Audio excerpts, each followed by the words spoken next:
2026 সালের ফুটবল বিশ্বকাপ চ্যাম্পিয়ন স্পেনের মানচিত্রে এমন কিছু আছে যা জানলে আপনি সত্যিই অবাক হবেন। স্পেনের আয়তন প্রায় 5,05,000 বর্গ কিলোমিটার। স্পেন বাংলাদেশের চেয়ে প্রায় 3.5 গুণ বড়, কিন্তু জনসংখ্যার দিক থেকে চিত্রটা ঠিক উল্টো। বাংলাদেশ স্পেনের চেয়ে প্রায় 3.5 গুণেরও বেশি জনবহুল, আর ভারতের তুলনায় স্পেন প্রায় 6.5 গুণ ছোট। স্পেনের উত্তরে আছে ফ্রান্স ও অ্যান্ডোরা, পশ্চিমে পর্তুগাল, আর দক্ষিণে মাত্র 14 কিলোমিটার দূরেই আফ্রিকা।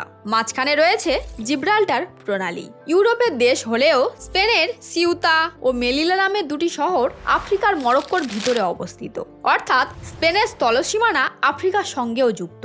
স্পেন ও ফ্রান্সের সীমান্তের দিকে তাকালে একটি রহস্যময় দ্বীপ চোখে পড়বে, যার নাম ফেজেন্ট আইল্যান্ড। আন্তর্জাতিক চুক্তি অনুযায়ী বছরে 6 মাস এটি স্পেনের আর বাকি 6 মাস ফ্রান্সের। তাই কোনো যুদ্ধ ছাড়াই বছরে দুবার এখানে বদলে যায় পতাকা। সীমান্ত নিয়ে স্পেনের খেলা এখানেই শেষ নয়। স্পেনের ভিতরে এমন একটি গ্রাম আছে যা সম্পূর্ণভাবে পর্তুগালের অংশ।